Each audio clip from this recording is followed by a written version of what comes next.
आऊज़ुबिल्लाहिमिनश्शैतानिर्रजीम बिस्मिल्लाहिर्रहमानिर्रहीम। मैं हूं सरदार आमिर ज़ैद एडवोकेट और आप देख रहे हैं मेरा YouTube channel house of justice. आज हम बात करेंगे कि हिब्बा की आड़ में जो अक्सर औरतों को उनके जायदाद में हिस्सा है उससे महरूम कर दिया जाता है, तो उसके बारे में अभी जो लेटेस्ट एक सुप्रीम कोर्ट की जजमेंट आई है तो उसको डिस्कस करेंगे। तो व्यूअर्स, जजमेंट को डिस्कस करने से पहले एक छोटी सी रिक्वेस्ट कि जिन भाइयों ने मेरे चैनल को सब्सक्राइब नहीं किया तो काइंडली मेरे चैनल हाउस ऑफ जस्टिस को सब्सक्राइब कर लें। यह सुप्रीम कोर्ट की एक जजमेंट आई है साल 2021 में। जजमेंट है 2021 SCMR 1341 2021 SCMR 1341।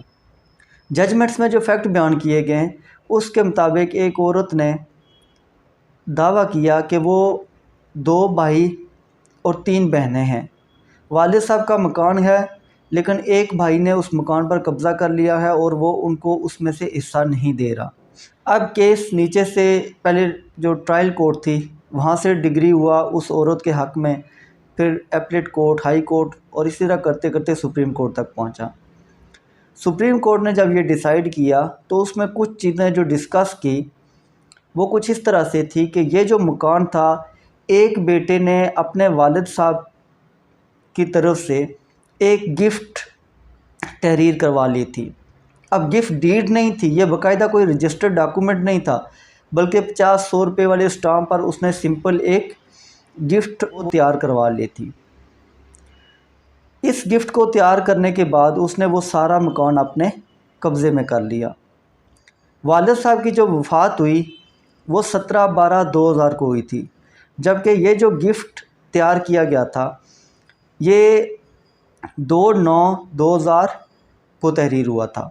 मतलब कि वालिद साहब जो उस लड़के के वालिद साहब थे तो उनकी वफ़ात के तकरीबन 3-4 महीने पहले ये गिफ्ट तैयार किया गया था।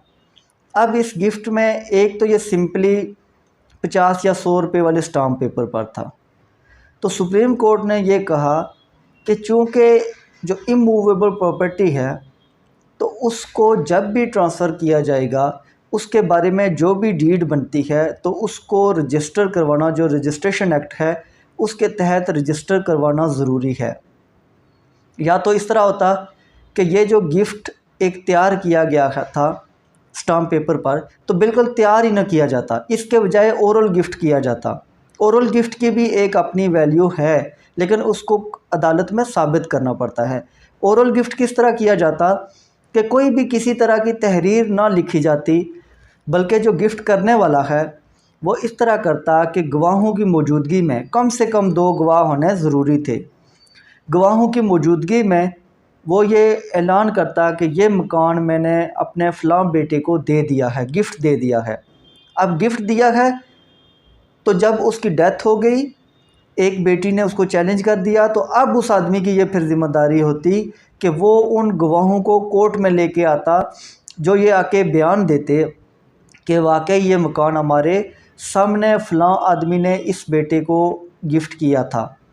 अब साबित करने के लिए वहाँ पर थोड़ा सा ये भी होता है कि चूँकि ये ओरल गिफ्ट है तो उसको साबित करने के लिए उनको बाकायदा कि किस टाइम, किस डेट को, किस दिन, किस जगह ये ओरल गिफ्ट किया गया था, ये सारी चीज़ें साबित करनी होती है। और ये होती थोड़ी सी मुश्किल है कि जो ओरल गिफ्ट होता है उसको साबित करना मुश्किल होता है। इसलिए अगर तहरीरी गिफ्ट है, उसको तहरीर कर लिया गया है तो उस सूरत में फिर क्या किया जाएगा, उसकी रजिस्ट्रेशन लाजमी है, उसकी बाकायदा स्टाम्प ड्यूटी पे करनी पड़ेगी।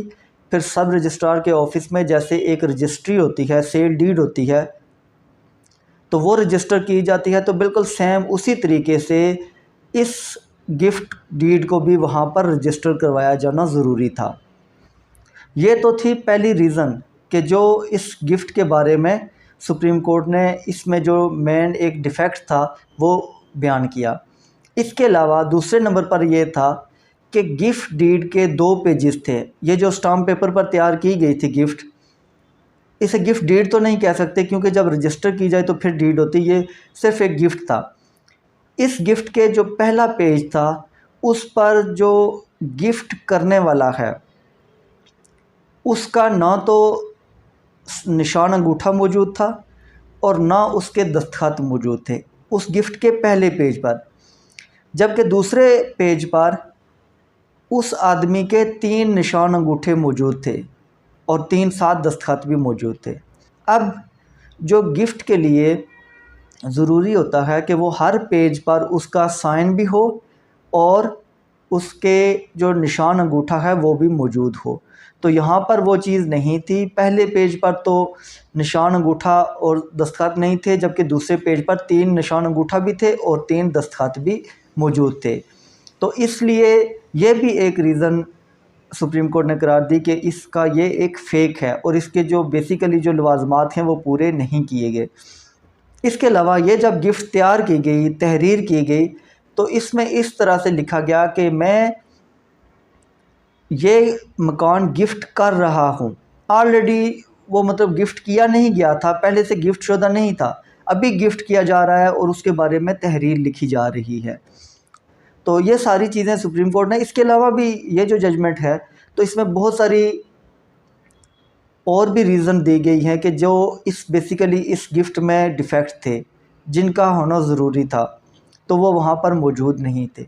तो फिर सुप्रीम कोर्ट ने कहा कि जो नीचे जो ट्रायल कोर्ट से लेके ये केस डिग्री होता रहा है, तो चूँकि वहाँ पर प्रॉपर एविडेंस हुई, एविडेंस होने के बाद हर पार्टी को प्रॉपर उसको अपनी एविडेंस प्रोड्यूस करने का मौका दिया गया। अब अगर ये जो डिफेंडेंट है ये अगर वहाँ पर अपना केस साबित नहीं कर सका, तो जो ट्रायल कोर्ट है, इसके अलावा जो अपीलेट कोर्ट्स हैं, तो उन्होंने बिल्कुल राइटली ये केस उस बेटी के नाम पर जिसने अपने वालिद साहब के मकान का केस किया था और जो डिफेंडेंट जिसका भाई था, तो उसने बिल्कुल राइटली अपना केस प्रूव किया है, वो इस प्रॉपर्टी की हकदार है। और ये जो गिफ्ट किया गया है ये फेक गिफ्ट है, इसकी कोई हकीकत नहीं है। लिहाजा बहनों को भी और जो 2 भाई हैं, उस आदमी के जिसके नाम पर यह मकान था, तो उसके टोटल 2 बेटे थे और 3 बेटियां थी। तो अदालत ने यह डिक्लेयर किया कि 5 बहन भाइयों को इसमें से उनके एज़ पर शेयर, जो लीगल शेयर होते हैं एज़ पर लॉ, वो उनको दिए जाएँ।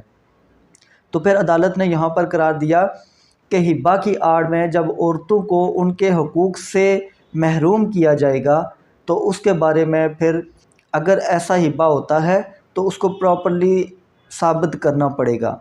ये नहीं होगा कि आप एक फ़ेक सा डॉक्यूमेंट बना के तो कह दें जी हमें ओरल गिफ्ट हुआ है या ये गिफ्ट हमें 50-100 रुपये के स्टाम्प पर किया गया।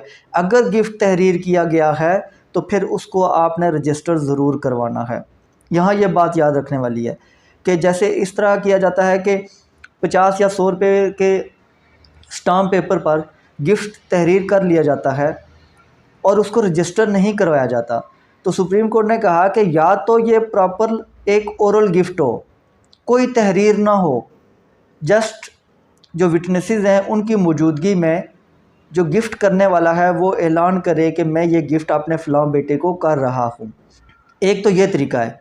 लेकिन अगर इसको तहरीर कर लिया गया, बेशक 50-100 रुपये के स्टाम्प पर तहरीर करते हैं, तो उस सूरत में फिर प्रॉपर जो उसकी स्टाम्प ड्यूटी होगी, जितनी भी उस प्रॉपर्टी की कीमत के हिसाब से निकलेगी, तो उतनी स्टाम्प ड्यूटी आपने पे करके इसको रजिस्टर लाजमी करवाना है। अदरवाइज़ इसकी कोई लीगल वैल्यू नहीं होगी।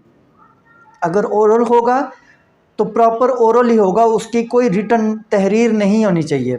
लेकिन अगर तहरीर है तो फिर उसको आपने ज़रूर रजिस्टर करवाना है, क्योंकि अक्सर इस तरह होता है कि ओरल गिफ्ट का नाम लगा के 750-100 रुपये के स्टाम्प पर उसको तहरीर भी कर लिया जाता है। ना वो रजिस्ट्रेशन उसकी होती है, ना वो प्रॉपर एक ओरल होता है। तो इस जो जजमेंट है 2021 SCMR 1341, तो इसमें जो ये इस तरह के हिब्बाजात थे जिनको फ़ेक जो हिब्बाजात तैयार करके औरतों को उनके हकूक़ से महरूम किया जाता था, तो सुप्रीम कोर्ट ने इसको बड़ा डीपली डिस्कस किया है और ये एक बड़ी डिटेल जजमेंट है कि औरतों को हिब्बा की आड़ में उनके हकूक़, उनकी जायदाद से, उनके हिस्सों से महरूम ना किया जा सके।